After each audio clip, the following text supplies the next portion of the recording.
essa efetividade, e hoje em dia, né, com a pós-modernidade, os relacionamentos, né, eles estão, já não têm os mesmos moldes, né?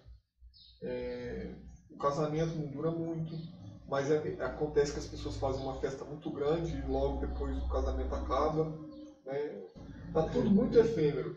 Eu acho que tem Orfeu demais na nossa época, nesse aspecto efêmero, e também uma coisa que na clínica, né, nos atendimentos clínicos que a gente vê, que muitas vezes as pessoas se apaixonam loucamente por alguém e depois essa paixão passa um tempo, acaba, né?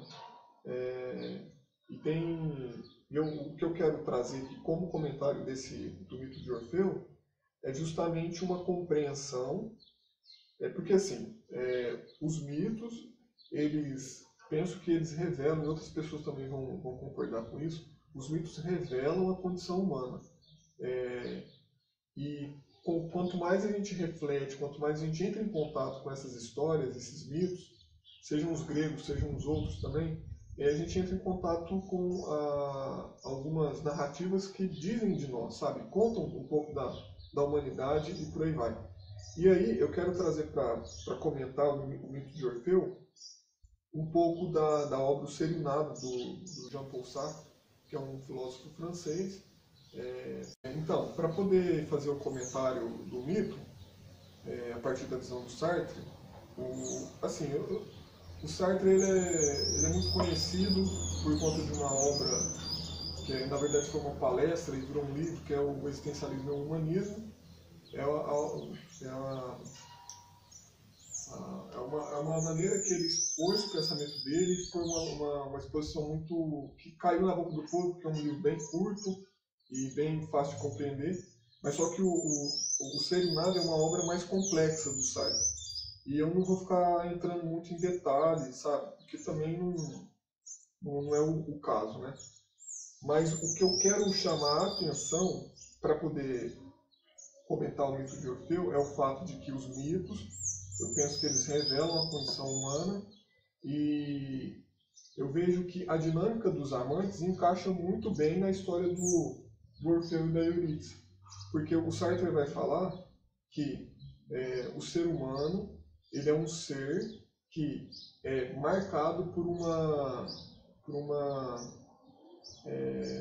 a essência do ser humano ela não está pré-determinada, ela vai se fazendo na existência.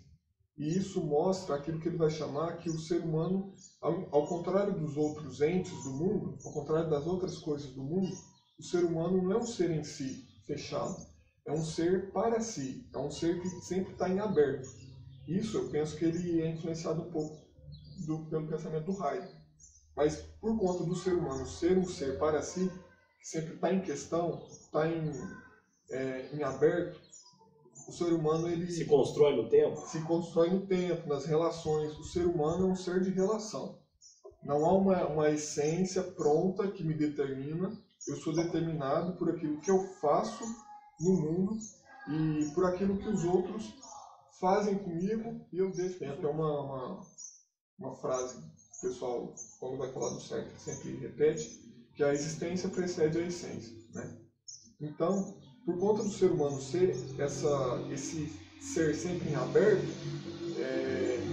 e por conta de nós sermos um ser de relação, quando acontece o fenômeno de uma pessoa se apaixonar pela outra, ela vai dizer que é o momento no qual aquela pessoa que ama, ela busca que o outro dê um outro sentido para a própria existência do amante, né, aquele que ama. Mas antes de falar disso de uma forma mais detalhada, o Sartre vai mostrar que tem duas atitudes principais que um ser humano realiza na relação com o outro. A primeira atitude é uma atitude de objetificação. Nessa atitude de objetificação, a minha liberdade, eu estou pleno na minha liberdade, eu faço uso dela, e o outro é alguém com quem eu objetifico ele.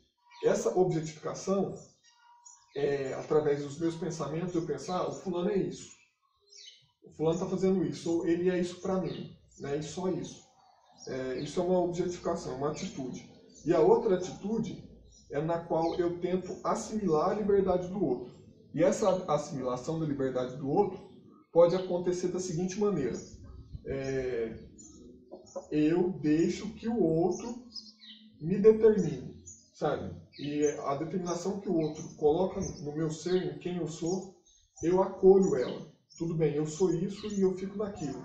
Ou seja, eu assimilo a liberdade do outro da seguinte maneira. O outro é livre para dizer quem eu sou, como eu devo agir, e eu acolho esse exercício da liberdade do outro. É algo por aí, né? E aí o Sartre vai falar que a gente não fica só numa atitude. Diariamente a gente fica oscilando nessas atitudes. Um exemplo para poder mostrar uma situação na qual a gente se sente meio que objetificado pelo outro é no momento que, por exemplo, você está no centro da cidade andando, e aí você está pensando alto, e quando vê você olha para o lado e tem uma pessoa te olhando. Aí você pensa, nossa, a pessoa estava... Será que ela percebeu que eu estava falando comigo mesmo, que eu estava pensando, falando alto? Nesse momento que você fica meio que em choque, o Sartre fala que é um momento que o outro, ele coagula a minha liberdade. É um momento que o outro... não porque talvez a pessoa nem está pensando em você, mas você fica com essa impressão de que o outro pensou em você e falou, nossa, a pessoa é doida. Aí você fica meio que enrijecido. Então é um exemplo no qual eu assimilo a liberdade dele. Ele, pleno de liberdade, apontou o dedo para mim e me objetificou, né? E a atitude ao contrário é quando a gente pega e faz um julgamento da pessoa. Por exemplo, nossa, esse cara babaca, ele fez um comentário e você julgou ele, entende? Você, pleno da sua liberdade, taxa o outro, limita, coagula a liberdade dele. Porque essa liberdade do Sartre não é a liberdade de você fazer as coisas. É uma liberdade de ser, é uma liberdade na raiz, né? Essa liberdade significa que em um determinado momento a pessoa se mostra de um modo, mas em outro determinado momento ela pode se mostrar de outro. Tanto para mim quanto para ela mesma, né? Faz sentido isso? Faz. É um pouco complexo. Eu não posso nem falar sozinho mais, eu não posso nem, sei lá, sair cantando pela rua, que as pessoas vão dizer assim, mas por que eu não posso fazer isso? A sociedade nos impõe algumas restrições. Sim, e assim, eu queria... A gente tem que aceitar isso ou não é muito obrigado? Se quiser... Não, obrigado não é, né? Mas se não aceitar, fica tem as fora. Responsabilidades. O Sartre pega muito nessa questão da responsabilidade.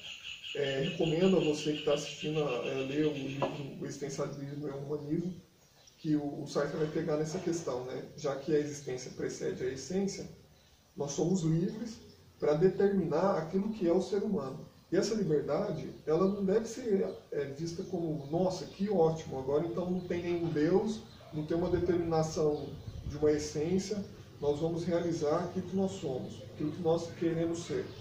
Isso implica numa responsabilidade, né? Isso aí que você falou, a gente tem que aceitar o que os outros impõem para a gente?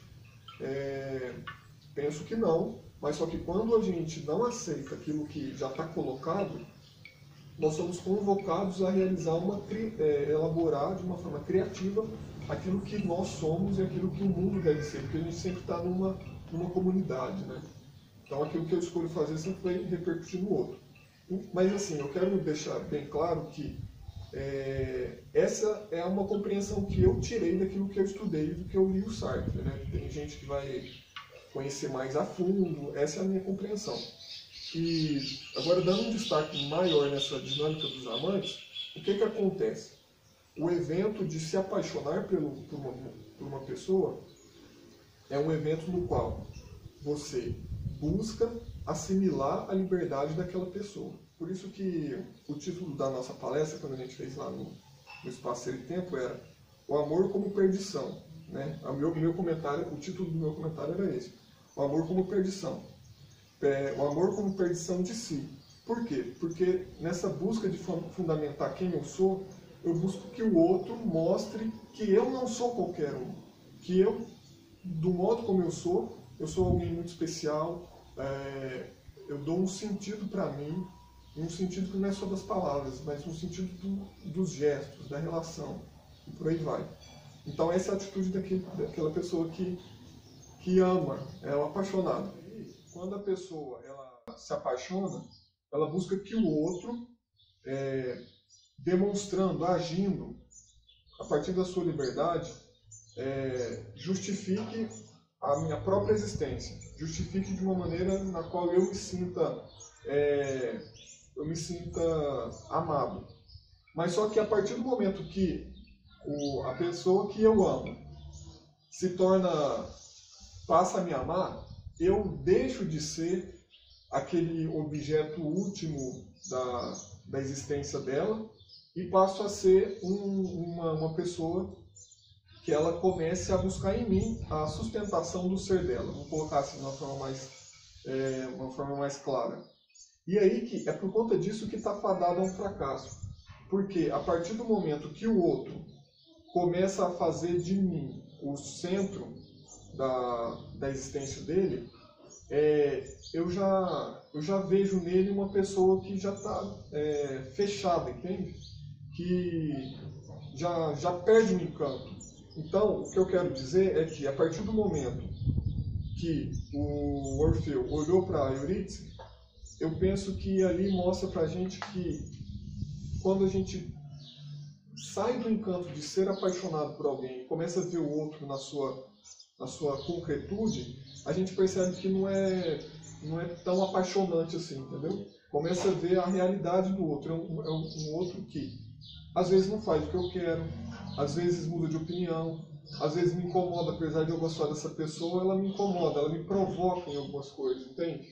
Por que ela me provoca? Porque ela tem uma liberdade que flui, e essa liberdade discorda, essa liberdade que é a liberdade do outro, ela diz coisas de mim que eu não quero ver. O outro vai ser sempre o outro. O outro vai ser sempre o outro. Ele tem a sua liberdade dele e ele não pode ficar escravo de seu objeto seu. Isso. É isso mesmo. Então, bom, então vou parar de falar que eu falei muito. E espero que vocês tenham gostado. Um abraço aí. Um abraço. Até mais.